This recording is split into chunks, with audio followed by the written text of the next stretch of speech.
Hasan Piker called Jackson Hinkle, friend of Midwestern Marx, a fascist, and Pol Pot. Now, one second, I need to close this. I keep accidentally playing the Stalin Take On Me song. We published a really good article, or a book review about Pol Pot, and you know how he rose to power and how he wasn't a Marxist. So, yeah, I don't know. I have a lot to say about this, so let's just play it and listen. Let me know if it's too loud or too quiet or whatever. I can still read the chat while I'm playing this video. So let me know. Hasan Piker is afraid of the threat of a general strike. Why? Because he is not a class trader and he is a part of the professional managerial class. He is. He's a very wealthy member of the professional managerial class. He is. But he is a member of the professional managerial class, right? He is. So, of course, he's, not acting as a class trader when he's taking a fat shit on Fred Hampton Leftist General Strike Summit, right? Yeah, boy. And when he's like yelling at... Yeah. So Hasan came at the Fred Hampton Leftist General Strike Summit, which I'm assuming, I mean, even just from the way that sounds, when we can look it up, I don't know a ton about it, so I want to make sure. But a summit sounds like they're just coming together to discuss it, right? Or am I wrong? 3-day live event streamed on multiple social media platforms. Purpose, ultimate goal, educate more people on how a general strike is not only needed, but a real possibility. See, this is what I've been saying, though. So everybody wants to just, call for a general strike. Right? Everybody just wants to be like, let's have a general strike tomorrow. Things are really bad. Workers are really exploited. Yeah, but that's not how it works. Right? You need to be organized if you're going to ask people to strike, and not go to work. And not go to the place where they need to go and sell their labor power in order to survive. Right? If you're going to ask them to take a day off from that and potentially risk even getting fired and losing their job, that's going to take a lot of organization and planning. So, when the Fred Hampton leftists call for a summit, a 3-day event to talk about how a general strike would work, Hasan Piker's crapping on it. I don't understand that. And I get it's online, right? But if you can have a summit online, right? You can stream things on social media platforms and then send people out to organize. Right, you can have a summit where you educate people on how to organize a general strike in their community, or how to organize, or talk to unions in their community about this, and forge that kind of connection and these kind of key, grassroots organizing tactics, socialist organizing tactics. You can train people on that and then send them out in the real world. So I don't know. I like the Fred Hampton leftists a lot. Apparently, we don't follow them for some reason. I follow a lot of their members because they're really great. I like a lot of the stuff they do. And, I don't see any reason to hate on that, even though, I'm not the biggest general strike proponent in the world. I'm more about get people into the unions, into organized places within the workplace where they can actually, wield organs of worker power against their bosses, and have more power through solidarity. I think we need to build that before we really go to strikes. But, this is educational, and this is purposeful, so maybe there's something I don't know about it, unless there's something about it that, makes it really terrible that somebody knows about. At all of us, he's like, I donated $180,000 to strike funds. Why didn't you do that? You must just not be socialist. It's do you really believe that, people who don't have that sort of, free-flowing capital can donate mass subs to fucking strike funds? Who do you think we are? We don't have money, right? But that's the privileged position he finds himself in, is he has lost all grasp on reality that he says dumb things like this. So let's take a look at his analysis, both of some of the General Strike Summit stuff and of what he had to say about my tweet. Anything. I don't know if Hasan has lost his grip on reality as much as he's just... His number one thing to me seems like appealing to his audience and keeping his audience, which keeps his revenue coming in, which makes sense. And, I mean... Something you notice with a lot of people who are content creators and who turn that into their living and who want to make that into their living, almost every YouTuber I used to watch when I was in like elementary school and middle school is like still making videos, right? Because you become attached to your audience. You become, you need your audience for your life source, for your revenue. So, if Hasan comes out here and he's like, well, the U.S. narrative about Xinjiang, China, is really sketchy. The NED and the State Department are the ones who are crafting a lot of the supposed evidence that there's a genocide going on in Xinjiang. We need to be skeptical of this. He would 100% lose followers. He would lose a lot of followers, and he would be lambasted by like every media outlet because he's so big at this point, because so many people follow him. He would be dragged by corporate media. Even mainstream outlets like CNN and Fox would drag him for that. So he's basically in this position where he can't, buck the narrative that much. Otherwise, he's going to be shit on for weeks straight, pretty much. Or maybe like a week straight. And then, they're going to call him a genocide denier for the rest of his life. So I'm not defending him. Of course, I wish he would, have principles and say, screw those people. I don't care what corporate media and all these people think of me anyways. That's how I feel. But, I also understand the pull to just not rock the boat and to just appeal to orthodoxy in order to keep this giant audience that he's created. What do you have to say about my tweet?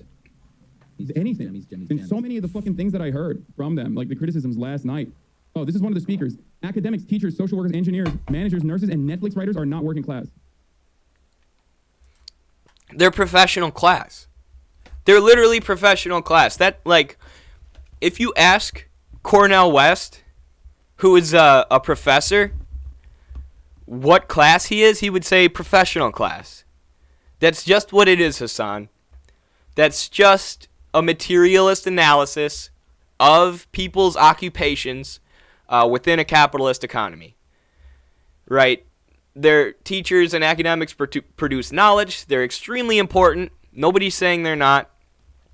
But they are professional class, and all of these jobs, academics, engineering, managing things, being a teacher, social work, all of these things have been deeply, deeply influenced by capitalism. Meaning, the way that those institutions work, like the way that social work works, is very capitalist, right? The social worker's main job is to get people back to work, right? Just to get them to sell their labor power again. And it's very, very difficult. It's very, very difficult to help people. But every single social worker in the world who actually cares will tell you the system is messed up, right? All the systems are messed up. There's not enough resources to take care of people. There's too much poverty, right? There's not enough. People don't have the ability to afford healthcare, especially not mental health care. So every social worker who actually cares is just super exhausted all the time, right? And it's basically a Band-Aid on like the gaping wounds of our system. That also, has a capitalist character to it itself. So in many ways, it kind of maintains the system. So you have to be careful if you're going into social work. Yeah. So professional class, it doesn't mean it's not like a bad thing, right? It's not like we don't need professional class people. It's not like we need, it's not like it's horrendous to be in the professional class. It's just based on their relation to the means of production, right? They produce they don't produce material commodities with a use value and an exchange value. They produce abstract commodities. Let's go. It's Friday. Chances rejoice. Bro, when you say, first of all, like, the academics side is, like, classic. Okay? And look, I'm not saying they're workers. My dad's a teacher, right? And the way I came to socialism was through the teacher strikes in Wisconsin, right? And what happened was in the 80s and 90s, the government busted up all the private sector unions, right? All the working class unions, all the blue collar unions. And then in 2016 or whatever, or no, it was earlier than that, 2012 or whenever the hell they were busting the teachers unions in Wisconsin, they got all the private sector workers on board with it by saying, look, these teachers are getting, they're so well off. They're making so much money because of their union, and that's why we're in debt, and that's why, our private sector workers are poor. And then they, busted up the teachers unions the same way that they had busted up the private sector unions. And, of course the answer is solidarity between the professional class and the working class. So maybe, as I talk about this, maybe I'm critiquing Jackson a little bit for continuing to hit on this distinction between the working class and the professional class. But also, there's so many professional class people within the left who won't admit that they're professional class, like Hasan. He hears someone say, you're professional managerial class. He's like, no, I'm a worker. It's like, you are a worker, right? But you're not a proletarian, right? You're not like in the proletarian class. You are in the professional class, which is fine. I would be in a professional class too as a wrestling coach. So. It's like classic fucking fascist posturing. But when you put teachers... Dude, he called him a fascist. The internet, the speed at which the internet will jump to calling people a fash. Like, I get you people have their disagreements with Jackson's politics and with things that he said. I do too. I have disagreements with things that tons of people have said. But when you call everyone a fash, then no one's a fash, because that word loses all its meaning. And these, like, lib leftists like Hasan will call everyone this word to the point where it's like, how? Yeah, boy. Because he's not, I guess what he's saying is that it's anti-intellectualism, right? That, like, somehow if Jackson Hinkle is part of a socialist movement where workers come to power, Jackson would be like, yeah, murder all academics, murder the entire professional managerial class. Like, that's, what a fash is, I guess. That's what a fascist would do. He's just saying the left, and like the Bernie Sanders DSA left is mostly made up of professional managerial class people who are completely disconnected from proletarians and blue-collar workers and people who produce commodities with their hands. That's all he's saying, right? That the working class is completely disconnected from the left-wing socialist movement in this country, which is true. So I don't see that as fascist. Classic fascist posturing, Hasan Piker says. Now, I want to be honest with you guys. If there's anything controversial about this tweet, it is not that I included academics in the list. If there's anything controversial about this list of professions, academics, teachers, social workers, engineers, managers, nurses, Netflix writers, if there's anything not controversial about this, is that I included academics, you could say like 50% of engineers, to a lesser extent social workers, and of course managers and Netflix workers in the list. Those things are not controversial. I would say they're all workers, right? So what Carlos and I, the way that we make the distinction is we call those workers the working mass, right? So all people who sell their labor power in order to buy means of subsistence from a capitalist and survive, that's the working mass, academics and teachers included.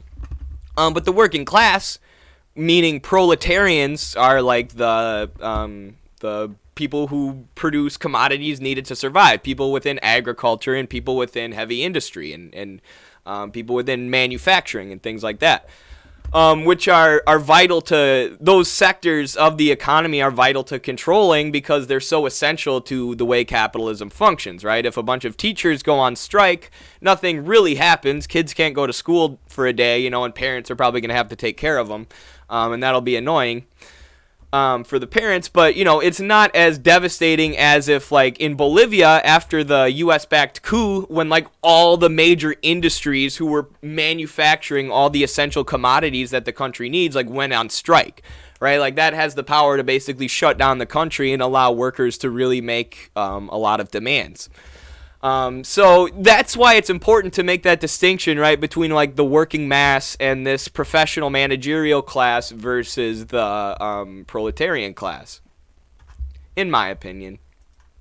So, to say that it is, quote, unquote, classic fascist posturing due to the fact that I said academics are not working class, it's fucking insane. It is insane. It actually is insane. And people, you have to stop calling everyone that word. Some people deserve that word. Stefan Molyneux, he deserved that word. He's basically a fash. Jackson Hinkle, no. It is fucking insane to say that I am classic fascist posturing due to the fact that I said academics are not working class. And you know what? Let's just take a moment before we continue on here. And this, like, ruins people's lives. Like, they're not going to be able to ruin Jackson's life, I don't think, obviously. But, like, Hasan has so many followers. And he's just throwing out this word about people who are trying to organize a general strike summit. He's calling them fascists. Because, you know, they called academics who didn't support the general strike summit professional class. Like, that's so harmful to these people in, like, their personal lives to put that label on them. Like, when they don't deserve it, right? If they deserve it, whatever. But to say that he's a clearly posturing as a fascist because of that tweet is insane. And take a look at what Lenin thought about academics. What did Vladimir Lenin think about academics? Well, let's see. This is a letter that Lenin wrote to Gorky. The translation, you know, there's a little bit of there's a question over the exact verbiage of this letter, and I'll point out where. But this is a letter when people were freaking out over like the temporary imprisonment of certain intellectuals, bourgeois intellectuals. Lenin chose to send this letter to Gorky about it. So Lenin said, it is also clear in general the arrest of the cadets and quasi-cadets was the necessary and correct measure to take. What a tragedy, you're thinking. What an injustice. Intellectuals imprisoned for several days or even weeks just to prevent the massacre of tens of thousands of workers and peasants. The forces of the workers and peasants are growing and getting stronger in their fight to overthrow the bourgeoisie, specifically bourgeois intellectuals, and their accomplices, educated classes, and the lackeys of capital who consider themselves the brains of the nation, right? Those who consider themselves the brains of the nation. This last sentence is what Vladimir Lenin thought about the brains of the nation, the academics, the intellectuals. He said, in fact, they are not its brains, but its shit. So going back to what I was saying about these different professional class or these different professional jobs having a capitalist character, Lenin isn't saying being an intellectual is shit. Right? He isn't saying reading is shit. Lenin said the key to revolution, the 3 keys to revolution are read, read, read. Right? He said read everything. Lenin was absolutely an intellectual, and he was for, you know, reading and understanding everything. And, you know, obviously the USSR created Lev Vygotsky, who created all these revolutionary educational techniques and wrote a lot about ableism within the education system. Whatever, going on a tangent. But that was after the character of education had been changed, right? Till they had a socialist education, and they educated, you know, something like 17% of women in the USSR could, in Russia could read before the USSR, and then it went up to like 100. Men were like 30-some% up to 100.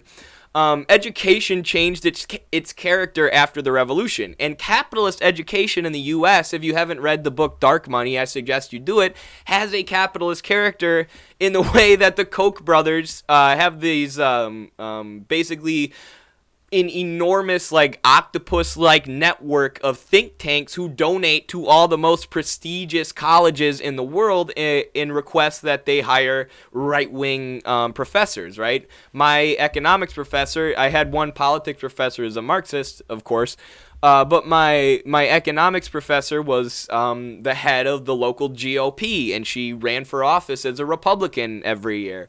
And, you know, so there are, and that's just one example, but read Jane Mayer's Dark Money. The education is deeply, deeply influenced by corporate money. And that's not to talk crap about teachers, right? And like I said, my dad's a teacher. It's an incredibly valuable and important job.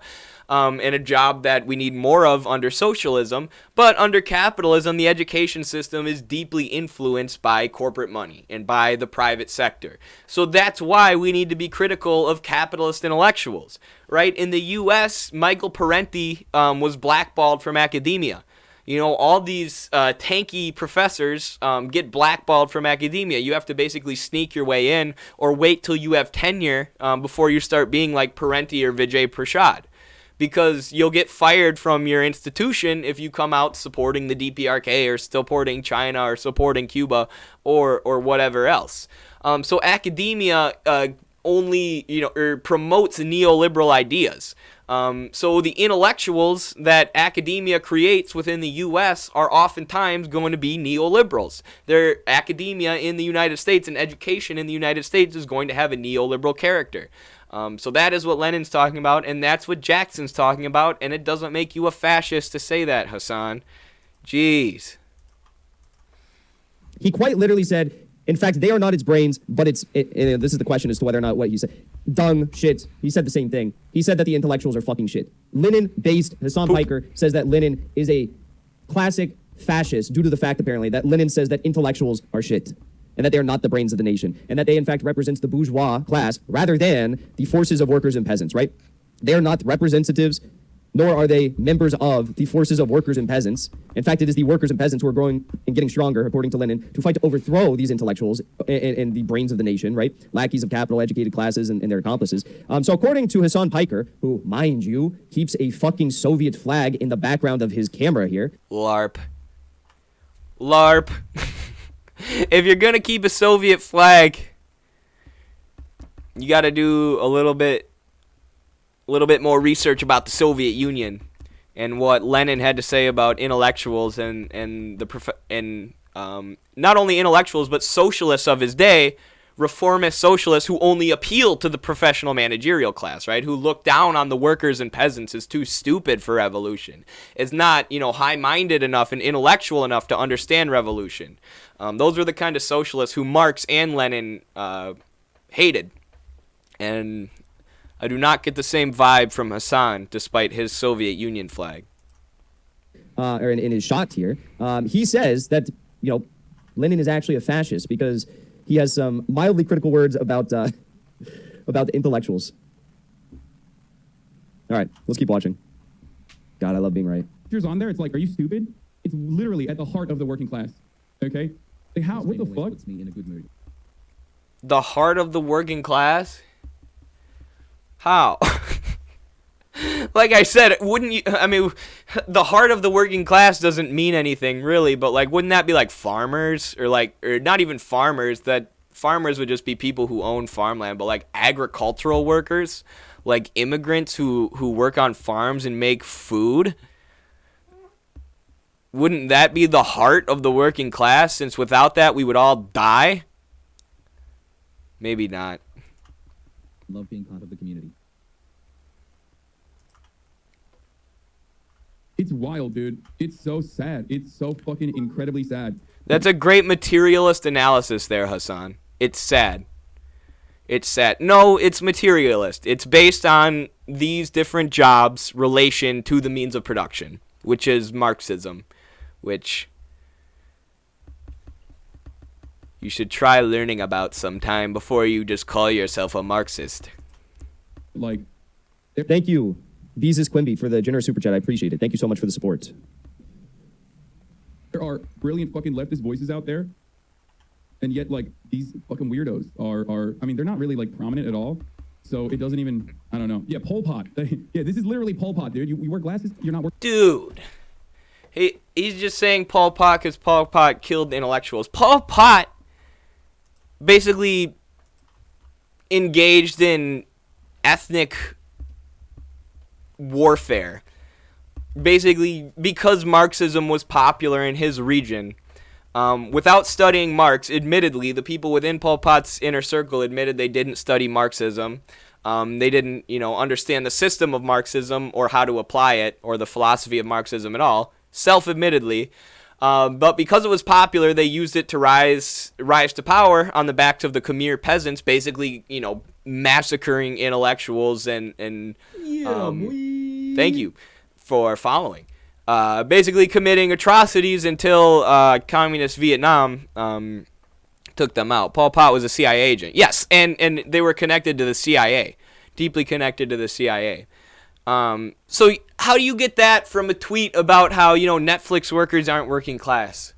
Like, yeah, maybe I don't agree with Jackson hammering home that point. Maybe someone needs to hammer home that point because there's so many people like Hasan who refuse to see the difference between like a proletarian and like a professional class worker because he's a professional class worker and he gets offended by it. So maybe it is important to hammer this stuff home.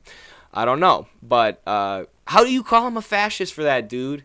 Someone else who's a Marxist who's bringing so many people to the left and talking about Marxism and talking about Leninism and organizing things like general strike summits. How do you just sit in front of your giant audience who you stream to for like 7 hours a day and just be like, this guy's a fascist and screw all these people organizing the general strike? Like, come on. How about you give them some of the hundreds of dollars you make from Twitch to help them out with their general strike? So yeah, that's all I got to say about that video, but I don't get it. I mean, I just go back and forth with Hasan so much because on one hand, he says things that I agree with, but on the other hand, he's very individualistic. He's very about his audience and his Twitch presence, which is not becoming of a communist. It's not what Che would want. And, that's why I always have Che watching me up there. So if I ever feel like I'm getting too greedy with that Twitch and that TikTok money, that $50 a month I make, then I'll have Che to watch over me and I'll feel guilty